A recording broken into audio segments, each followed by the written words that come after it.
Welcome, everyone. Thank you so much for your time and joining this virtual meeting on Kings Beach parking.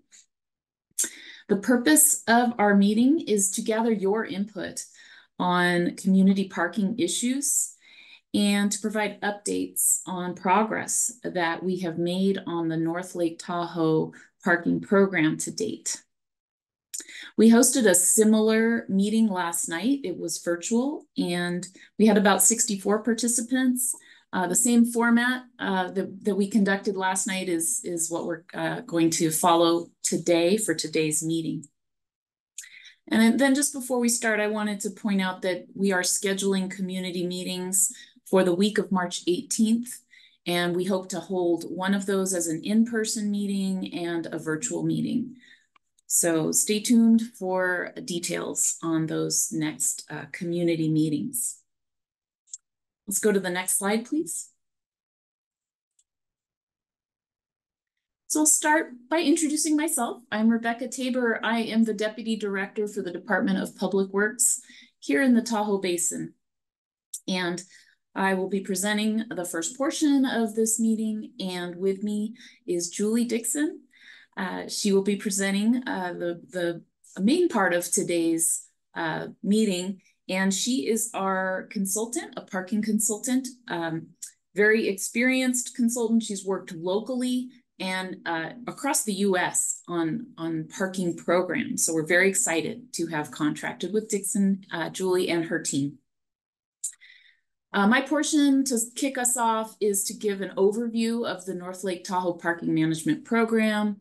I'll touch on parking management. What is it? Elements of parking management, and then some overview and updates of what the county has accomplished over the past year. And then the main exercise Julie will facilitate is a parking magic wand exercise and discussion. Next slide, please. So again, we're working on the first phase, the initial phase, phase one of the North Lake Tahoe Parking Management Program. Next slide, please. Many years of planning documents in the East Placer region have led to where we are today. And these range from the Tourism Master Plan to the TART Transit Plan, TRPA's Regional Transportation Plan, and others that have culminated in the Placer County Board of Supervisors adopting the Resort Triangle Transportation Plan in October of 2020. And that plan aims to meet the environmental goals of the region. Next slide, please. So the Resort Triangle Transportation Plan contains really 4 main elements or recommendations that work together.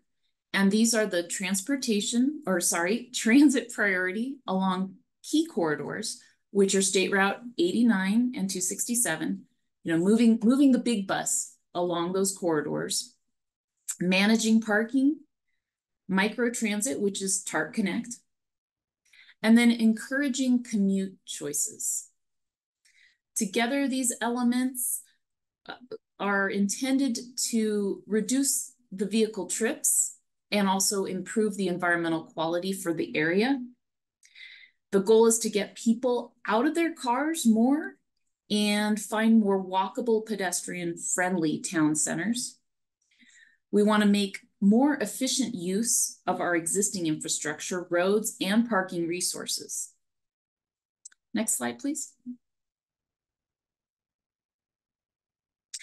The parking program goals are to encourage alternative travel modes, ensure adequate turnover for businesses. This is very important. So our businesses get people coming and going and shopping, spending their dollars.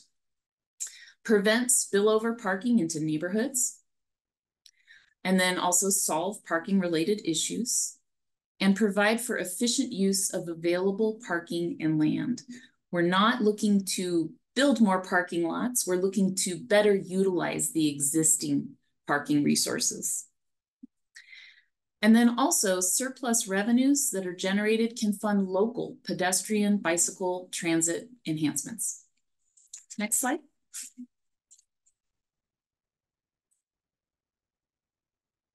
So I want to cover some of the public outreach we've completed just in this last year. In April, we conducted a field walk with NTBA's, North Tahoe Business Association's Economic Vitality Committee, or the EVC. This is an important community group that we really value as this relationship, especially with parking. They pointed out some very good areas for improvement, and we've taken some steps already to try to make things better in that regard. In May, we presented to the TMA, that's the Truckee North Tahoe Transportation Management Association.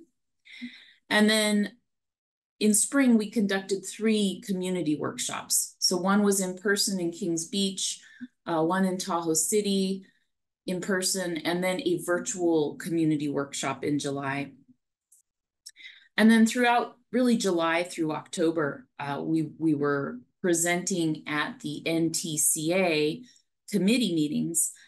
These committees listed on the slide are really comprised of local community members that are serving on these committees, and we received a lot of valuable feedback from this process as we were seeking 3-year sponsorship funding. On this slide, there is a link to our North Lake Tahoe parking website and a QR code. Next slide, please.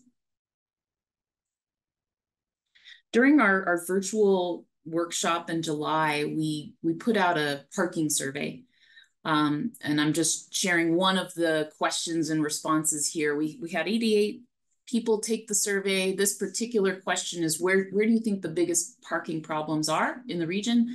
68 folks answered, and you can see that the yellow bar is downtown Kings Beach, ranked the highest, and followed by Summer Beach or summer recreation parking, the blue bar below the yellow. So those are the areas we're focusing on for our phase 1 parking implementation plan. Next slide, please. This is a Kings Beach, couple of graphics for Kings Beach that came right out of the parking analysis that was done with the Resort Triangle Transportation Plan. It really serves as an initial starting point for our conversations. And I wanted to point out with the pie chart here, the existing parking supply on the left, the blue half is private parking lots. 50% of the available parking in the Kings Beach town area is private or business or commercial owned. Much of this is underutilized on the peak summer days, Saturdays, for instance, and it's very important that we try to leverage some of this parking as much as we can, really, under private-public partnerships in order to make the program work. Next slide, please. So what is parking management? These are some elements that are incorporated that can be incorporated. We're working on what we will incorporate, but I just want to cover paid parking in the commercial town center, summer recreational site paid parking, winter recreational parking management that our ski resort partners are currently doing with their reservation systems, residential permit parking areas. As we mentioned on the previous slide, private business parking lot participation is a key element. And we'll be looking at that with our phase 1 and seeing what opportunities we have in the Kings Beach Town Center to implement that. Employee parking solutions, very important to look into and find the right fit for solutions for the phase 1 area. And then enhancing transit and promoting alternative modes of transportation, giving these other options. If parking's difficult, there's the bus, there's TART Connect, there's bicycling and other options. Next slide, please. So this past year, I'm pleased to announce that we were successful in obtaining 3-year funding sponsorship through the NTCA. That badge there in the upper right is your TOT TBID dollars at work. So we did receive funding for this program, and we very much appreciate that. In the spring, the community meetings that we held, we heard and we listened to comments that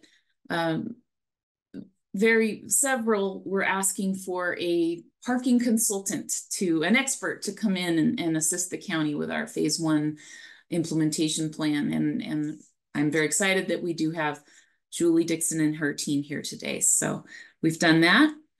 And then in the last several months, we worked on updating our parking ordinance to really strengthen parking enforcement.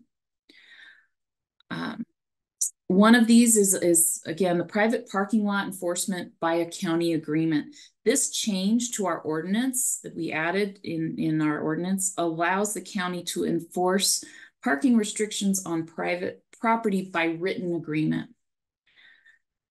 It's a key element. We also increased our parking fine amounts, and I have the next slide. We'll go into that a little bit more. We hadn't done an increase for about 2 decades, so it was time. And then we increased our parking enforcement officer resources. We now have 2 in public works and for the winter season, and we have 5 officers that are out of our code enforcement division. And then we also added a violation in our parking ordinance for people parking their vehicle on public sidewalks, such as the picture in the left corner there. We heard from our EVC group. It's a very common problem in Kings Beach, and we didn't have a restriction in our county ordinance for that or a parking fine. So we did act on that. Next slide, please. This is the parking fine schedule that our Board of Supervisors adopted. It went into effect on November 30th. And the details there's a lot here, but I'll just kind of summarize that we've got the types of parking violations, and then we've got the next column is the previous violations amounts. So we have 16 types of parking violations listed. Under the previous column, there were only 7 of those that had a parking fine amount established in our code. With our update, the columns that are shaded in color-coded, we have added parking fine amounts for all 16, and we have different tiers and escalating fine amounts for repeat violations. So that's why there's the first, second, and third and subsequent fine amounts. And I'll just point out, we have parked on sidewalk here, and the first fine amount is $100. So where before there was nothing. So this is some improvements we've been making to try to address community concerns. Next slide, please. Another parking ordinance update we did was to add some additional parking restrictions to county code. No parking anytime is indicated with this red line. In Tahoe Vista, we actually made a change for National Avenue, which is on the far left of the image. It previously said no parking bike lane. And we found that a lot of visitors to the region were parking on the dirt shoulder outside of the bike lane. And we couldn't enforce this because they weren't parking in the bike lane, but we don't want people parking on the dirt shoulder. So we've made a switch, and it's now no parking anytime, and we'll be getting those signs up in the spring. We also have a no parking anytime approved along State Route 28, kind of on the north side there, across from Moon Dune Beach. Again, visitors and vehicles are parking on the dirt shoulder there, adjacent to the Snow Creek restoration area. And then in Kings Beach, we added some additional no parking anytime and a couple of these are related to water quality basin locations, again, dirt shoulders. Next slide, please. So the scope, just to touch on our scope with Dixon Resources Unlimited, our tasks are project management, to develop a shared parking agreement template that we can utilize in our phase 1 area, develop the phase 1 parking implementation plan itself. This is the main task. There'll be drafts to share with community and review, and iterations to go through on as we shape this phase 1 plan. And then the last task is the Swiss Smart Mobility Hub visioning. This is to kind of complement our parking management program. There's a couple of parcels on the east side of Kings Beach that the county owns that are vacant. And we'd like to get some concepts for maybe a bike share program, maybe some transit enhancements to really help complement the parking management program. Next slide, please. And this last slide for me is just to show the phase 1 area that we envision fine-tuning, but generally working from Tahoe Vista through Kings Beach is the main focus area, and then to Brockway State Line to Speedboat Beach in that area. So we'll be fine-tuning this with our consultant as we shape the phase 1 program and draft plan. But that's to give you a sense of what we're working on. And at this point, the next portion of our presentation will be facilitated by Julie. And I will hand that off to Julie now. Thank you. Great. Thank you so much, Rebecca. And thank you all for joining us today. Looks like we've got about 44 folks with us now. And last night we had, I think, almost 60. And if anyone came last night, just like we shared, and for all of your benefit, same content, maybe different comments, because the focus today really is to give you this brief background, but then to really focus on hearing from you. And so we'll do that after just a brief orientation on some parking. I'll call it kind of parking theory as Jennifer goes to the next slide. But just to tell you a little bit about myself and the team, I'm joined by 2 of my colleagues, Jennifer and Chisa, who are here to record and memorialize your feedback today, because this is actually one of the most important parts of this project, is hearing your thoughts and ideas as we talk about moving this project forward. But I just wanted to give you a little bit of a background. Rebecca mentioned parking and transportation consultants have worked all over the country, but really with a focus in California especially, and Nevada, and have worked all around the basin, have worked with Truckee, have worked with South Lake Tahoe, Tahoe Transportation District, and Reno. And so to be here today to really talk about your challenges and hear your feedback is really so important, because as we talk about the popularity of the Tahoe Basin, I know that comes as no surprise, but we really want to focus also on quality of life. We had some questions last night about some of our other experience, and I wanted to let you know that especially when we talk about popular mountain communities, we've done an extensive project in Park City, Utah, also Whitefish, Montana, Springdale, Utah, which is the gateway to Zion National Park, and several others. But just wanted you to understand that one of our niches really comes in working in tourist impacted communities and understanding the impacts on yourselves as locals, business owners, and employees. And it's one of the reasons why we're so excited to kick this project off here today, because one of the things we really want to look at is a holistic solution. And the one thing that I like to share as Jennifer goes to the next slide is that there's no one-size-fits-all solution. And if that was the case, I'd be sitting on my yacht somewhere in some other part of the world. But the reality is, it's about finding a multitude of solutions and trying to come up with a comprehensive plan to really make this work for your community. And that's one of the things that I'm appreciative of the schedule and the plan that we're on, because of the fact that we need to figure out how to do this also incrementally. Now, I know many of you have lived in the area for probably a long time, and the reality of this conversation has come up several times, and that was also talked about last night. And so why is this project different? And I think that now we're really getting into rolling up our sleeves and talking about the operational effects and things that we can do that really have an effect on the curbside and on the roadways to really start to mitigate and manage congestion impacts. And that's some of the factors that we'll talk about here today. So when we do talk about Kings Beach and talk about the parking management objectives, there's some immediate low-hanging fruit opportunities. We'll talk through those today for sure. And then we'll talk about also that interim plan as well as the long term.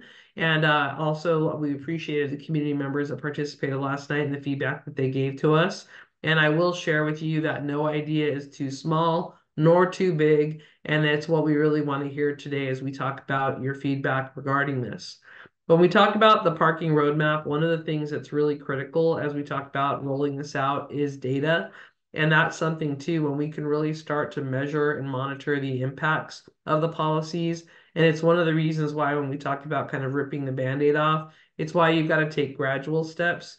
You'll often hear us talk about how parking is a learned behavior. In order to get everybody to do something different, it doesn't happen overnight. You've got to be gradual about it.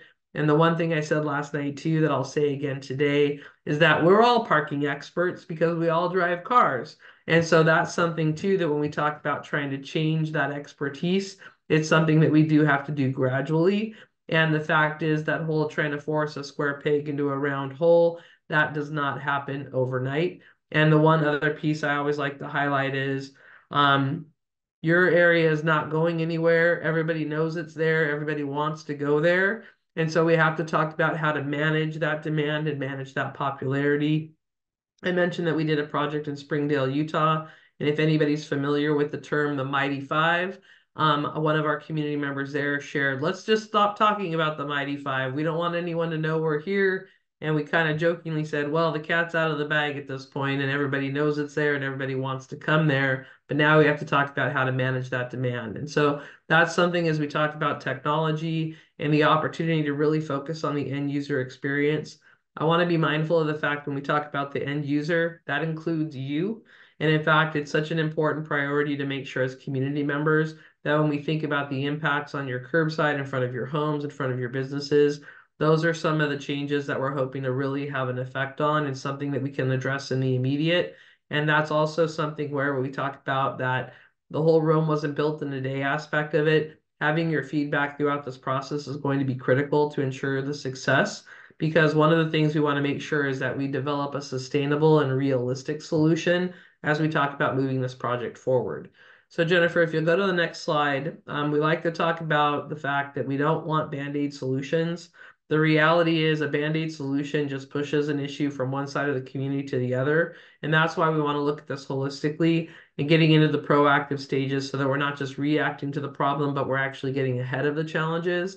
And that's why I'm really excited about what Rebecca mentioned about the parking enforcement staffing. That was something that we've heard loud and clear. The lack of enforcement is part of the challenge. And so the fact that we have those resources, we already identified, just as we launched this project, some immediate opportunities to bring some more efficiency to those opportunities. And today we'll talk a little bit about the shared parking opportunities that we're looking forward to being able to leverage existing parking locations that might be private property locations or business owner locations that we can take on through a shared parking agreement to help manage those resources to ensure that you don't have beachgoers parking, in the pizza shops parking lot all day and occupying a customer space. So if you'll go to the next slide, Jennifer, this is really about getting to the root of the issue. And sometimes it might take a little bit more time, but that's the reality of trying to create solutions that work for the long term. And that's something that I will tell you that our reputation is known for, is making sure that we're finding customized solutions that work for your community. And that's why I also like to share that there's just not one magic elixir that's going to solve for this challenge. And it's going to be a combination of factors that'll tie into this process. More importantly, looking at even our signage, how we're directing people to where the available parking is. Those are all things comprehensively that we have to look at in terms of how to make this more manageable for you as a community. And we want to get to a point where we're leveraging data to be able to help influence that, and also getting into something we call first mile, last mile, before somebody even leaves their home to determine, should I even be going to Kings Beach today because it's already overrun with community members or tourists or visitors. So that's something too when we talk about trip planning. And that's why we're excited to also try to kind of tie in the entire basin of how this can really start to talk about what the effects can be. Because ultimately, in an ideal world, everybody follows the rules, and we can focus on compliance because the reality is, from a transparency perspective, we want everyone to follow the rules. If we didn't have to write any parking tickets, that would be amazing. But again, that's not a realistic approach towards this. And that's why I'm actually really excited about the groundwork that's actually already been completed by the county. And what you saw there in the tiered parking penalties, that's actually something that I'm excited to be able to work with because a lot of the groundwork has already been done, as well as the opportunity for us to be able to move forward with shared parking agreements. A lot of that groundwork allows us to actually start to really work with the tools in the toolbox, unlike just having to be able to build them fresh. And that's going to be a real advantage for us too. Now, again, ideally, we're looking at compliance, and if we didn't have to write any parking tickets, that would be amazing. But we are looking at having an extensive outreach and education campaign that goes along with this program too, because we are looking to do things differently than they've been done in the past. And even for some of our long-term residents, this may come as a surprise. And so there will be a lot of messaging associated with that too, because we want to make sure that everybody understands that we're looking to do things differently than they've been done in the past. Next slide, Jennifer. And so we wanted to just give you this brief overview of the project so that we can really get into spending the time here today hearing from all of you. Right now, we're at our first round of community outreach, and this is our second community meeting. So we appreciate you all coming here today. And based on the feedback that we have here, we'll basically put together the recommendations and the feedback from all of you to develop a draft implementation plan, as well as start to work on financial projections, because obviously there's an expense associated with additional enforcement resources or technology. So we'll work on all of those projections so that we have all of those models in front of us. The intention is to come back and see all of you in March, and right now we're scheduled for the week of March 18th so that we can share that first round of feedback and initial recommendations to get your reactions in response to that. In that meantime, in that first quarter of 2024, we're looking forward to rolling our sleeves up with different community members and business owners as well. And also importantly, hearing from the employees. We heard some last night about how, second shift or swing shift employees come to work and can't find a parking space. And one of the things I like to tell folks is when I go from community to community, oftentimes I have what I call cookie cutter problems, where there's a lot of thematic issues that we have in communities similar to yours, but it's about the cookie cutter solutions. Those don't exist. But the good news is, having tried a lot of things out of the box, that's what we're looking forward to being able to leverage here for Kings Beach. Following the outreach meetings and the feedback received from that draft of recommendations, the intention would then be to update the implementation plan, make any revisions, and then ultimately heading to the County Board of Supervisors with the game plan summer, fall of 2024. We're also looking forward to being able to leverage some different pilots and demonstrations of technologies and efforts throughout this time frame so that we can really start to see what kind of an impact those changes might make, and especially as we go into this new spring and summer season with an implementation timeline TBD. And that's something that's really important because having all of your feedback is going to be critical to influencing the outcomes of this particular project. So as we go to the next slide, Jennifer, what I wanted to share is today's exercise, and I already see some comments in the chat, so thank you for that. I wanted to lay out some of our efforts here and our ground rules. So what we're looking forward to doing is hearing from all of you now, and what we like to do is bring a parking magic wand to all of our meetings, and we like to ask you if you could change, fix, or improve anything about parking in Kings Beach, what would you do? But before we get into that, I'm going to ask Jennifer to go to the next slide first for reference. I wanted to make sure that everybody had our contact information. We'll also put this into the chat. It's pc@dixonresourcesunlimited.com. You're welcome to direct any questions or comments to that email address. This will be our project email address for this effort. So please feel free to leverage that email address. And then in terms of what's next, it'll be us coming back to the entire group for draft recommendations in March, but many of you will be hearing directly from us. And so as Jennifer takes the screen off of share, I wanted to walk through just a couple of, I guess, operating rules for this effort. On your toolbar on Zoom, you'll see the reactions button, and under there, there's the opportunity to raise your hand. And so what we'll do is we'll go through collectively and ask for folks to unmute themselves so that we can hear from everyone and have an opportunity. We're hoping that everybody would look forward to participating in this. We also have the opportunity to leverage the chat box. And if you'll post your chat responding to everyone, any comments, thoughts, feedback, questions, we'll be monitoring the chat as we go through the process as well. And the only other piece that I like to highlight is we ask that when you have the opportunity to share your feedback, we're asking for everybody to maybe stick to about 1 or 2 minutes just so that everybody has a chance to participate, is to recognize that not everyone might agree with your preferences or opinions. And we just ask that everybody be respectful of those opportunities for everybody to share their feedback, knowing that maybe not everyone's on the same page as yourselves.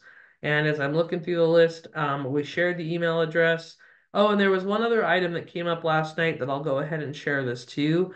One of the pieces that I wanted to highlight too was one of the initial ideas was being able to develop what's called a parking benefits district.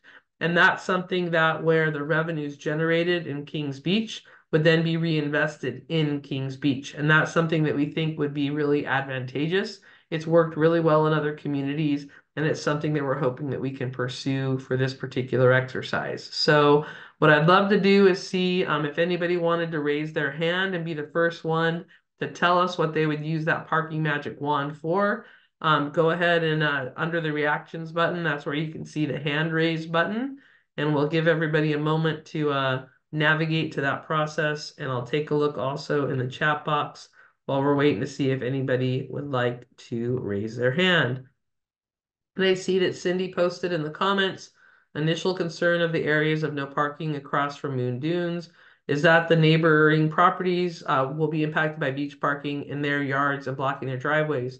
Cindy, thank you for that comment. And that's actually one of the things that was talked about last night too, not only in that area, but also in the surrounding area around the commercial core, was the potential opportunity of exploring what's called a residential parking permit program. That is something that also can be a tool that can be leveraged as we talk about navigating the impacts of spillover parking, which is also something that's very common in tourist impacted communities like your own. Last night I shared that there are some pros and cons to residential parking permit programs where it does start to have some, rules in regards to the residents and the regards of how you obtain the permits. There's a cost for the permits to manage them, but it is something that can be leveraged to ensure that you don't have that long-term vehicle storage from beach users as well. And I see, Carolyn, we have our first person that wants to share their feedback. So, Carolyn, if you could unmute yourself, please.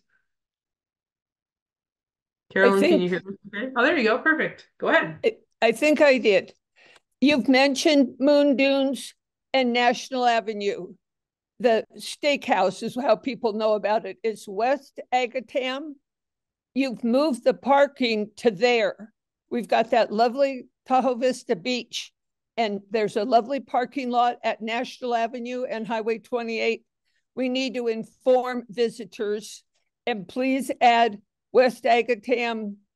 The first 100 feet is mine, and then there's a couple more houses, and we have people parking every which way from south. And the other thing is to take into accommodate, especially near the commercial zones, ADA parking. I have not driven. You mentioned everyone is a driver. Sorry, ma'am. There's several of us older and by choice not driving. We respect the lake, and we can't get let out anywhere near without double parking, especially around the event center. So just thank you very much. And these public meetings for the community are fabulous. Speak up, friends. No, Carolyn, thank you for that. And I actually would like to share a couple of things that came up in last night's meeting, and just to reinforce your comments, is the ability to have what I'll call short-term parking spaces that can be used specifically for pickup and drop off, just like you're describing. And I did want to highlight my comment, meaning that anyone that drives a car becomes a parking expert. So by no means did I want to minimize all forms of mobility. One of the things that I like to share when we talk about our project motto, our job is to help make parking easy, convenient, and accessible. And by accessible, I also mean equitable, so that even for those people that don't drive, we want to make sure that we have safe pedestrian access. We want to make sure that we have areas for bike parking. We want to make sure that we have safe bike lanes. And that's why I was really excited when Rebecca shared the details about the Swiss Smart Mobility Hub, because that's one thing that's important to recognize is that this is just not about the car. And the fact is, anything that we can do to mitigate the number of cars and encourage people to use transit. Last night, a couple of community members suggested some of the abilities to leverage maybe some of the ski resorts during the summer in particular and leveraging park and ride. And so I just really wanted to tackle some of the items that you highlighted there because you're just right on track with us. And I'll definitely take note of the area that you mentioned as well. And in terms of informing the visitors, that's a big component of this process, is we have to make sure that people understand what the rules are so that they can follow the rules. So thank you for your feedback here today. And Sue, I see that you have your hand up. If you can let me know if you can hear me okay. I can hear you okay. Thank you, Julie. Yes. Um, I wanted to thank you. I logged in late last night because I had difficulties on the computer. So thanks for the review again today. A couple of points. Yes, I believe Carolyn's right on. We do want to have the opportunity for people to walk and ride bikes, but we also have to address that we have an aging community and we have a lot of ADA need. And I would not want to see us cordoning off the downtown and making it hard for these people that can't walk that far, can't ride a bike. You know, we want to keep that open. So ADA parking and accessibility should be important. Every time we restrict parking one place, we push it back into the neighborhoods. And so this is a consequence. People will drive their cars. I don't think we have enough parking, but that's another point. But as we push it back into the neighborhoods, I have so many friends back in the grid neighborhoods and in the golf course area and in Carolyn's neighborhood of, Tahoe Vista. And I really think we should limit parking to one side of the road. Every time I go through in the summer back in the grid, especially, there's many times we have to back up on a street because we literally cannot drive through because of parking on both sides of the road. And if we could have a universal, it's either the north side or the south side or whatever we pick, where parking's allowed and universally it's not allowed on the other side of the road, it will be easier to enforce. It will be easier for people to understand. It will be easier for our visitors from out of town to understand. And I think that way, yes, we can make sure that not only we can get through, but the emergency vehicles, the fire department, heaven forbid, we have a fire and we can't get through. This is a huge fear for all the people living there. And again, I realize that maybe residential parking stickers is hard, but I do want to address that it's something we should think about because we need to address our own residents first before we let every stranger in the world come and park there. So I think we do need to have some sort of a system that allows our residents to park and maybe have a priority for that. So those are my magic wand moments. No, that's really great. And I have to tell you, the one side of the road idea is definitely something we'll jump on that and do some pursuit of that concept. Because if you also think about it from a snow removal perspective as well during the winter time, but I know we're focusing on summer, but I'll definitely take note of that. I also wanted to touch on one piece on the ADA parking as well. A lot of folks maybe don't know this in California. I wanted to make sure that everybody understood as well with a legitimate ADA placard or license plate, you are eligible to park in time limited and paid parking on street zones for basically unlimited time, with the exception of street sweeping rules and or any kind of like posted like red curb regulation, something that a restriction on that space. And I appreciate that we need to have more ADA marked spaces. for accessibility. But I just wanted to make sure for those that were unaware of that rule, with a legal ADA placard, you do have the opportunity to park beyond the posted time limit. So I just want to make sure that everybody knew that. That's an important California regulation, so that you have that for reference. And definitely took note of the spillover parking that you mentioned, Sue. So thank you so much for your participation. Yes, thank you so much. And on that note, people like to come down to the beach and carry a lot of stuff. If we had a few extra loading and unloading zones, let them bring their kayaks and paddleboards down, then take their car back home or further away where they park it. And I think that way will alleviate the demand right down in town a bit. So yeah, I love that. In fact, it came up last night because many times people are parking in some of the local business parking lots to do their loading and unloading. But being able to have that designated location where you can basically drop the family off with all the gear and then take the car away, absolutely love that idea. And that's absolutely on our priority list. So thank you so much, Sue. Appreciate your feedback. I'm going to go ahead and move on. I see Alyssa Riley. Alyssa, if you could go ahead and unmute yourself. Hi, Alyssa Riley. I'm with the NTBA, so I know we have all kind of touched base, but I still wanted to kind of put our wish list out there, the EDCs and community members and everybody we've talked to. And I think a couple things to remember here. You know, we have a huge quality of life issue. So there's the residential side, and we can all agree that, like, in the summer, town is overrun by visitors and people parking every which way, every street, front yards. People are getting blocked in left and right. And so, you know, that residential piece definitely needs to, you know, be put as a high priority in my opinion. But we also, the issue we're running into is that these are day visitors. And so 75% of Kings Beach visitors in the summer are day visitors, meaning they pack all their stuff, they drive over the mountain, they come for the day, they don't spend money, they leave their trash, pack up and drive home. And we take the impact. And so as we talked about that parking benefit assessment district, or whatever we want to call it, that is almost necessary to offset. And this is the way that our community can at least touch onto that day visitor and offset some of the costs that we as a community are taking on from trash and tourism mitigation, you know, from just kind of all of that. And just something to remember, it's a bit heavier in the summer than the winter, but I still think it's a year-round thing that we need to work on. Dynamic pricing, so important. I just can't, you know, say that enough. I think we really need dynamic pricing to make this work. And then we need to utilize the PUD state parks.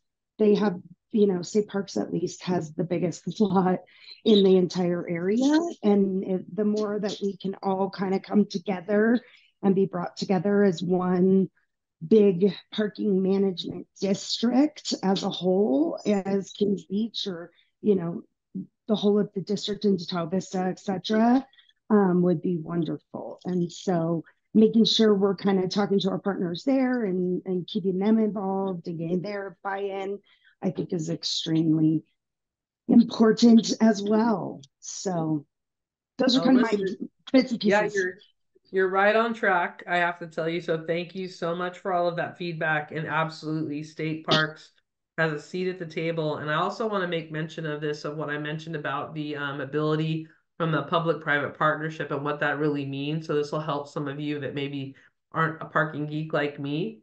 Our opportunity to take advantage of existing parking assets, so existing but larger parking lots, and for the private property owners to be able to authorize the county to help enforce those locations. That also ties into the potential of paid parking, so that if we can all leverage all as a whole to be able to leverage the parking assets and whatever that pricing model is, and then for it to be able to be enforced. And then there's also a revenue share opportunity, so that those private property owners that participate, whether through parking permits for employees or whether through paid parking, they actually get the revenues as a result of that after the operating costs. And it's been something that's worked really well across the country because for those of you that don't know, building new parking assets are expensive. And the reality in Kings Beach is, where would we put it?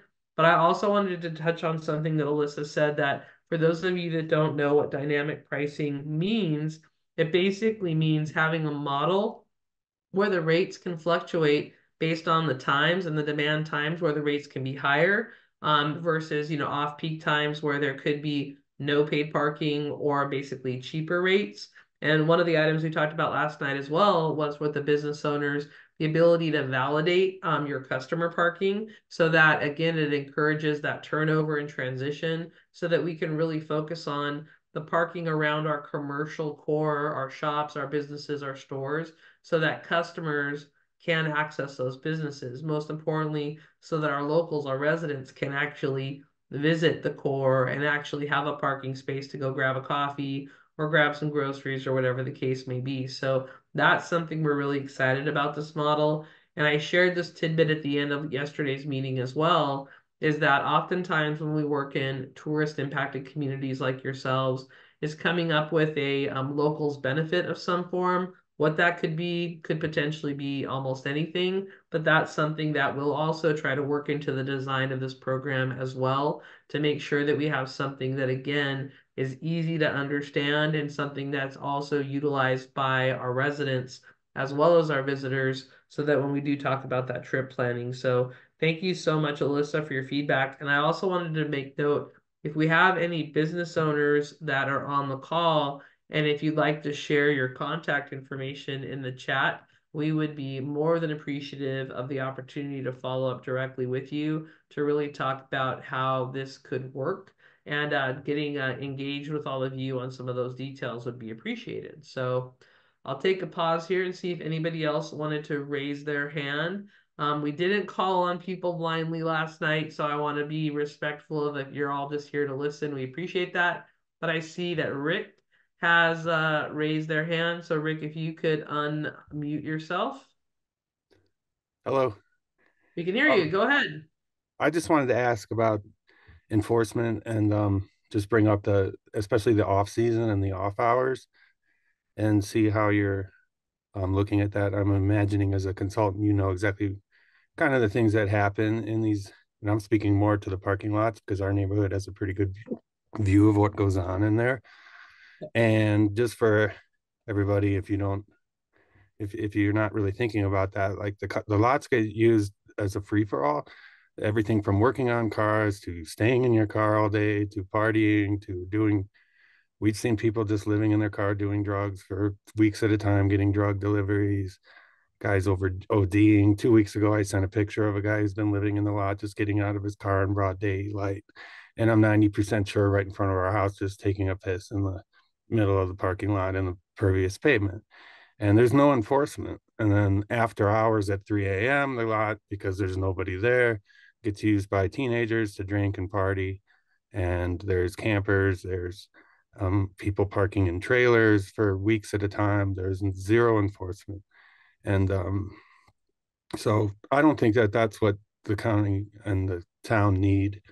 And I'm not trying to say, because I know that some locals also use the lot for things, and it's kind of maybe a legitimate use, but then sometimes it's like, well, you're parking your trailer there full of tires and scrap metal for weeks or months. And so that's all I wanted to ask about is and especially in the off season, because it extends right up until, I mean, right up until the snow falls, and then anything that's left there just gets pretty much buried and it stays there all winter.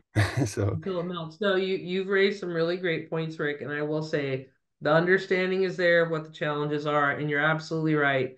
What you're describing time and time again when I say cookie cutter issues.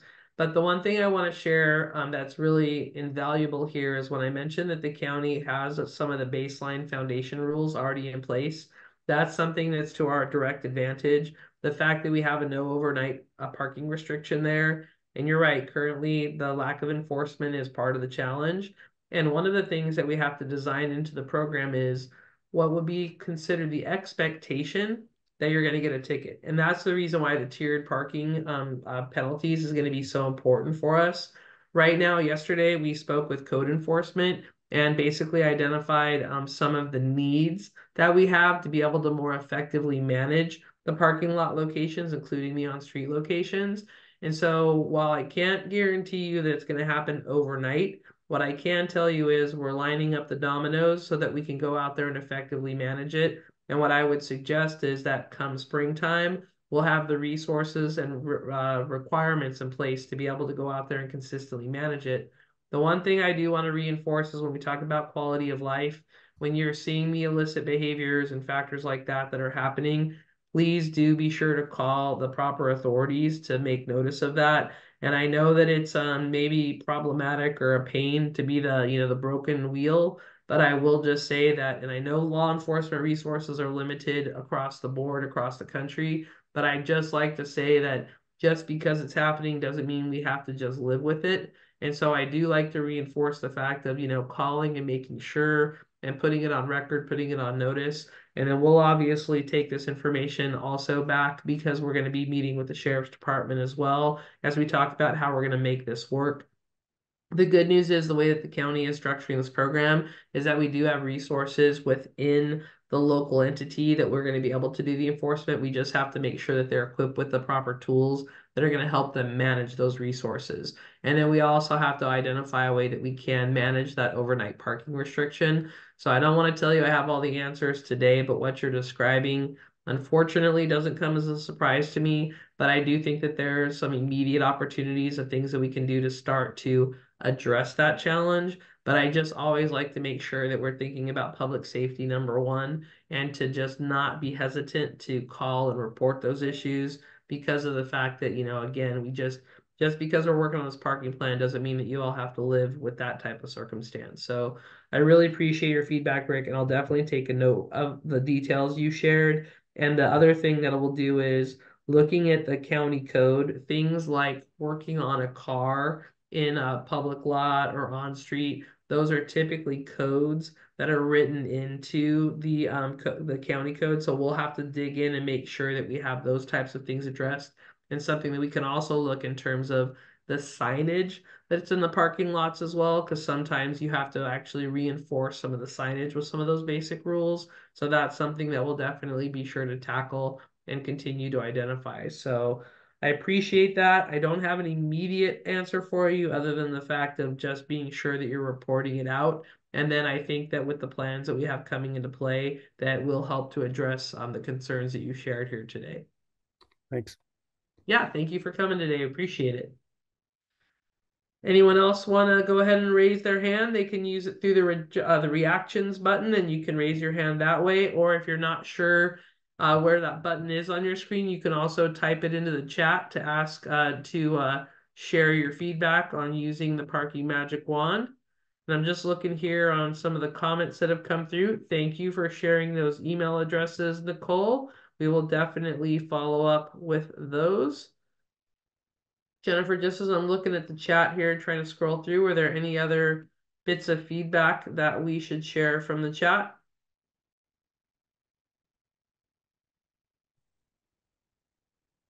Not recently. I see one message from Jessica, but beyond that, no additional new topics have been raised. About validations. Yep, perfect. One of the things that we will have to think about too is, and I see this note in Jessica's comment, is about guests visiting people's homes. That is something that is typically one of the cons of a residential parking permit program. It's just because there's a little bit of inhibition of some extra steps you have to take as a resident. And one of the other things that we have to incorporate into this too is the short-term rentals and how that ties in as well when you talk about a residential parking permit program too.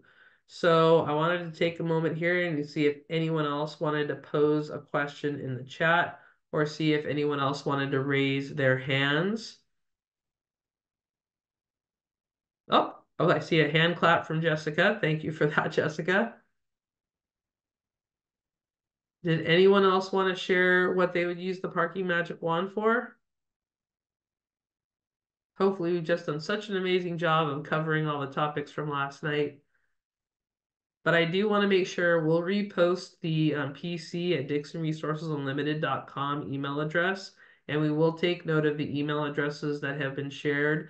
I also want to be mindful of many of you are potentially on your lunch break during this conversation. So Rebecca, why don't I go ahead and throw the mic back over to you, and we're happy to take whatever initiative you want to at this point, or if you want to offer a wrap up, I'll defer to you, Rebecca. Okay, thank you so much, Julie. Again, you know, if anybody has wants to speak to the magic wand exercise, wave it and solve problems related to parking, raise your hand.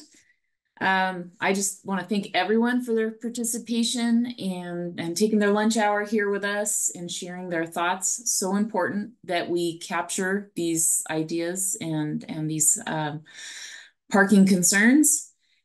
I think we can go ahead and wrap, not seeing any other hands raised. Just a reminder, we're going to have other community meetings that week of March 18th.